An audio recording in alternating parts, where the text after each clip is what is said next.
नमस्कार मंडळी, सगळे कसे आहात? मस्त ना? मस्तच राहा. तर फ्रेंड्स, आज आपण बनवणार आहोत आपल्या किचनमध्ये झणझणीत अशी तर्रीदार अस्सल कोल्हापुरी मिसळ. तर ह्यासाठी आपल्याला फार काही साहित्य लागणार नाही. अगदी काही जास्त तामझाम न करता क्विकमध्ये 10 ते 15 मिनिटात आपण ही मिसळ रेडी करणार आहोत. तुमच्या घरी किटी पार्टी आहेत, घरी फ्रेंड्स येणार आहेत, पाहुणे येणार आहेत किंवा अचानक तुम्हाला घरात जरी करायचं असेल तर अगदी इझिली आपण ही मिसळ बनवू शकतो. तर ठीक आहे, चला आजच्या रेसिपीला सुरुवात करूया. कलर तुम्हाला सगळ्यात आधी दाखवते की मिसळला किती सुंदर कलर आलेला आहे, टेक्स्चर आलेला आहे. मिसळची खासियतच आहे की त्याचा जो कट आहे तर तेच ह्याची खासियत आहे. तर चला, हे सगळं कलर येण्यासाठी, असा टेक्स्चर येण्यासाठी, तर्री येण्यासाठी काय करायचं, व्हिडिओला सुरुवात करूया.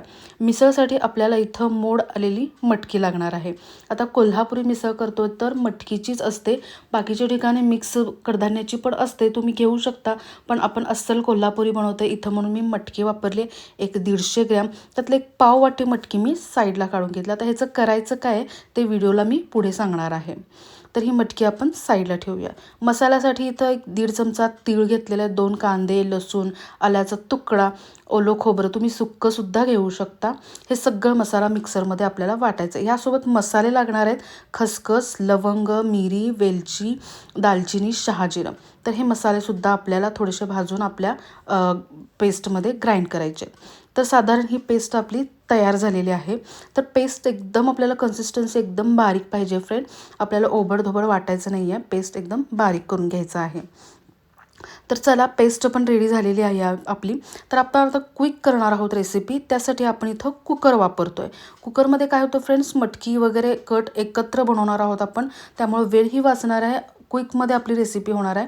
आणि छान असं कुकरला शिट्ट्या घेतल्यामुळे मटकीचा जो अर्क आहे, जी मिसळची खासियत आहे, जी टेस्ट आहे ती मटकीच्या अर्कचीच असते.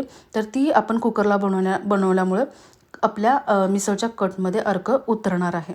तर इथं तेल घेतल्याने नेहमीपेक्षा थोडं जास्त तेल घ्यायचं आहे, कारण मिसळचं जी खासियत आहे ती कट आणि त्याचा जो वरचा रस, कलर जो आहे, आपण ज्याला पातळ भाजी वगैरे म्हणतो इथं कोल्हापुरात, तर ते येण्यासाठी तेल थोडंसं जास्त टाकणं गरजेचं आहे. तर तेलामध्ये कढीपत्ता टाकला आहे, आपण वाटलेला मसाला घातला आहे. इथे मी 4 माणसांसाठी मिसळ बनवते, तुम्ही 4 ते 5 लोकांचं धरलं तरीही चालेल. मसाला छान तेलामध्ये परतून घेतलेला आहे, ज्यामध्ये हळद, लाल तिखट आणि कोल्हापुरी कांदा लसूण चटणी वापरली आहे. तुम्ही कोल्हापुरी कांदा लसूण चटणी नसेल तर एव्हरेस्ट तिखा लाल हे तिखट वापरू शकता, जे तिखटासाठी पण चांगलं आहे आणि कलर येण्यासाठी पण चांगलं आहे. इथं मी लाल तिखट तेच वापरले, एव्हरेस्ट तिखा लाल. छान कलर, तेल सुटेपर्यंत आपण हा मसाला भाजून घेतलेला आहे, तुम्ही बघू शकताय. सुंदर असा कलर आलेला आहे. आता ह्या स्टेजला आपल्याला मटकी ॲड करून घ्यायची आहे. मटकी स्वच्छ धुवून घेतलेली आहे. मोड आलेली मटकीच पाहिजे फ्रेंड, तरच ह्याची टेस्ट चांगली लागते. तर ही मटकी जी आहे ती मी ॲड करून घेते आणि थोडं मसाल्यात आपण ही मटकी जी आहे ती परतून घेऊयात. ही सगळी प्रोसेस करेपर्यंत फ्रेंड्स मी साईडला एक 1.5 तांब्या पाणी गरम करायला ठेवलं होतं. तर आता आपण कट येण्यासाठी मिसळमध्ये जे आहे ते गरम पाणी ओतणार आहोत. तर गरम पाणी शक्यतो वापरा, थंड पाण्याने कट निघून जाईल. आता इथे साधारण आपल्याला पातळ भाजी किती माणसं आहेत त्यानुसार आपण हे पाण्याची कन्सिस्टन्सी घ्यायची आहे. मगाशी जे आपण पाववाटी उसळ जी साईडला काढली होती, तर ते आपल्याला मिक्सरला बारीक करून ॲड करायचं आहे.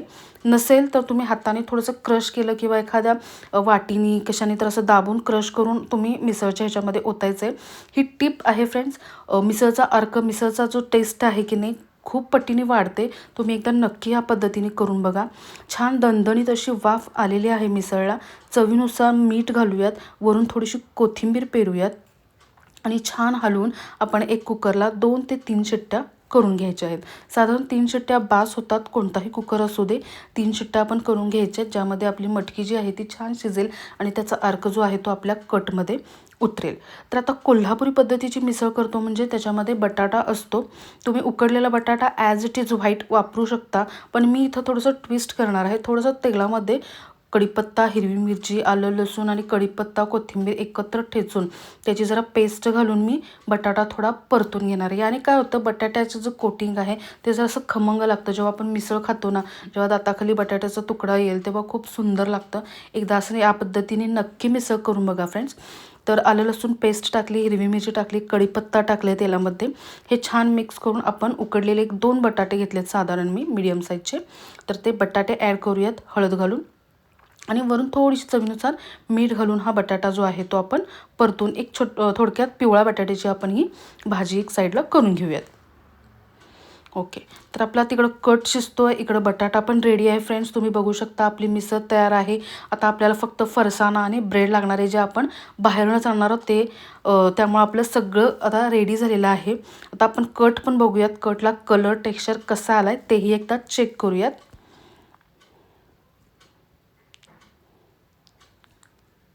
परफेक्ट. आहा, तुम्ही बघू शकता फ्रेंड्स किती सुंदर कलर आलेला आहे, किती सुंदर टेक्स्चर आलेलं आहे आपल्या मिसळला. थिकनेस, कन्सिस्टन्सी जास्त पातळ नाही, जास्त घट्ट नाही, असं हे टेक्स्चर मिसळला पाहिजे, तरच मिसळ टेस्टी लागते. एकदम पातळ केला तर पांचट लागणार, एकदम घट्ट केलं तर पण टेस्ट नाही लागणार. आता प्लेटिंग करताना कांदा लिंबू घेतलेला आहे आणि मोठ्या कप्प्यामध्ये बघा आता मिसळ सर्व करताना सुरुवातीला सगळ्यात आधी बटाटा घालायचा आहे. जसं मी म्हटलं, तुम्ही पांढरा बटाटासुद्धा मीठ घालून वापरू शकता. त्यानंतर आपण जी कट बनवलं आहे त्यातलं आपल्याला उसळ, मटकीची जी उसळ आहे ती आधी असं चमच्याने काढून आपल्याला वाढायची आहे आणि मग वरची जी तर्री आहे, जो कट आहे मिसळचा, तो आपल्याला सर्व करायचा आहे. हे घातल्यानंतर मिसळचा जो फरसाणा आहे आमच्या इथं मिळतो. मिसळचा फरसाणा एवढं जरी म्हटलं तरी आमच्या इथं बेकरीमध्ये मिळतं. तर तुम्ही खारा घेऊ शकता, शेव घेऊ शकता, चिवडा काही तुम्ही मिसळसाठी वापरू शकता. त्यानंतर वरून बारीक असा चिरलेला कांदा घालणार आहे मी.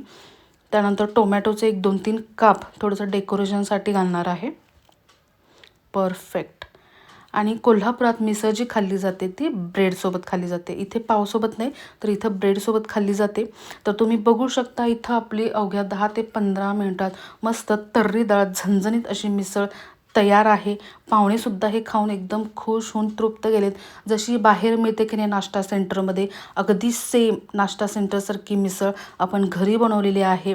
कमीत कमी साहित्यात, जास्त तामझाम न करता, काही टिप्स आणि ट्रिक्स शेअर करत बनवलेले आहे. रेसिपी जर आवडली असेल तर लाईक, शेअर, कमेंट नक्की करा.